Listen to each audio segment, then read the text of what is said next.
Hello everyone. CQP11 की PYQ की series में एक और क्वेश्चन हम लोग डिस्कस करने वाले हैं यहाँ पे। ये क्वेश्चन आपका ज्योमेट्री चैप्टर का है और ये क्वेश्चन आपका CQP11 या CUT LLB 2025 में पूछा गया क्वेश्चन था। वैसे क्वेश्चन आपको क्लास के अंदर कराए भी गए हैं। आप कॉर्ड सर्कल चैप्टर जाके पढ़िएगा, इस पे बहुत सारे क्वेश्चन प्रैक्टिस में दिए गए थे आपको। क्वेश्चन को पढ़े, क्या कह रहा है आपसे? क्वेश्चन में कह रहा है कि 6 centimetre long chord of circle जो कि सेंटर से जो कि 4 सेंटीमीटर डिस्टेंस पे सेंटर से है। आपको बताना एक कॉर्ड और है जिसकी लेंथ 8 सेंटीमीटर है, उसकी सेंटर से उसी सर्कल में उसकी जो है उसके सेंटर से क्या डिस्टेंस होगी उस कॉर्ड की, यही आपसे पूछा है। अगर आप क्वेश्चन समझ पा रहे हैं तो इसका फिगर पहले बनाइए। देखिए आपका एक सर्कल है, मान लेते हैं आपका सर्कल है। यहाँ आपका सेंटर कहीं होगा और सेंटर से जो लाइन जाती है वो होती है, जिसे वो भी एक कॉर्ड सर्कल, उस भी सर्कल की कॉर्ड होती है, सबसे बड़ी कॉर्ड होती है, उसे आपको बोलते हैं डायमीटर। तो जैसे जैसे नीचे चले आएंगे वैसे वैसे कॉर्ड की लेंथ घटती जाती है। तो पहले 6 सेंटीमीटर जो होगा तो यहाँ पे कहीं बनाइएगा, नीचे कहीं।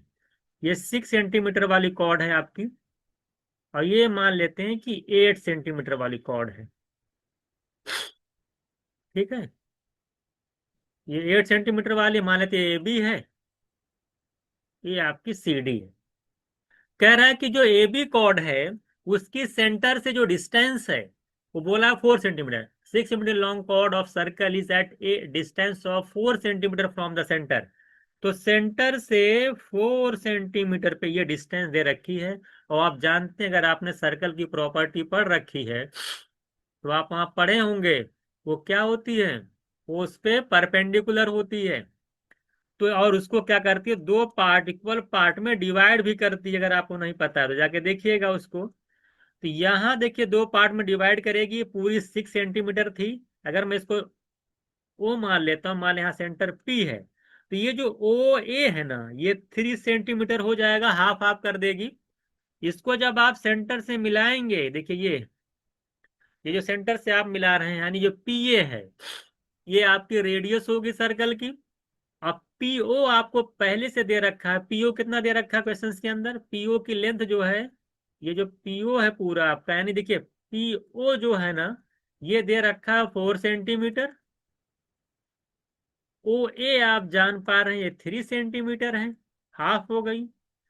और ट्रायंगल जो PAO है वो आप जानते हैं कि राइट एंगल ट्रायंगल है। कौन सा ट्रायंगल है आपका?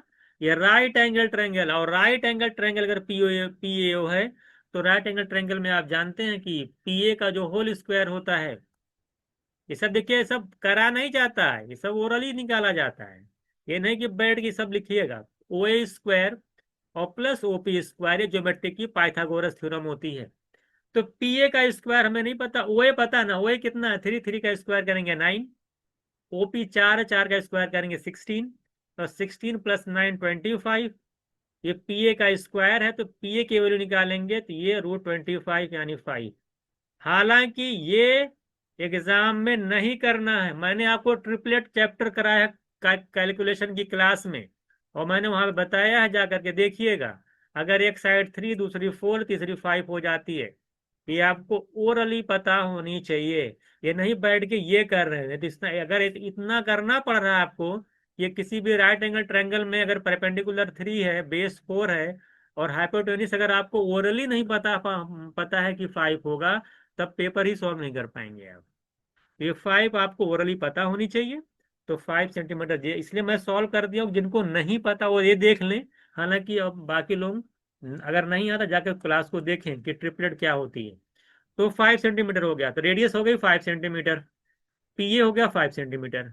और जब आप यहाँ से देखिएगा, ये यहाँ पे आप मैच करा रहे हैं, ये जो PC है, तो ये PC और PA आपस में बराबर होंगे, क्योंकि ये क्या है दोनों, ये रेडियस है।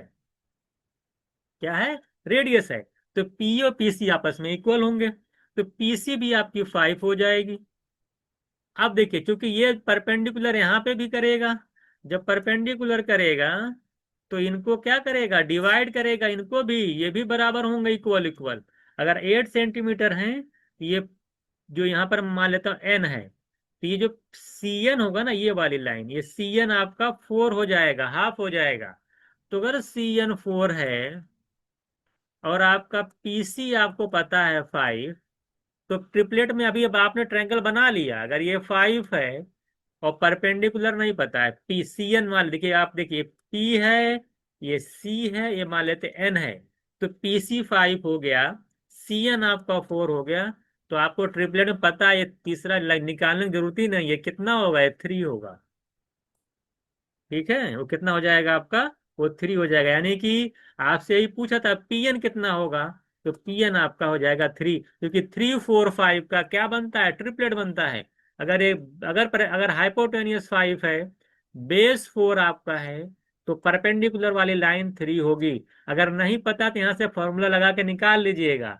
25 का स्क्वायर 25, 25 इक्वल्स टू 3 का इसके मान ले आपको नहीं पता थी, मान ले परपेंड बेस वाली परपेंडिकुलर नहीं पता थी, तो परपेंडिकुलर की साइड अगर मान लेता है एक्स है, तो एक्स स्क्वायर प्लस बेस का स्क्वायर 16, 25 में से 16 जाएगा 9, वो एक्स स्क्वायर होगा।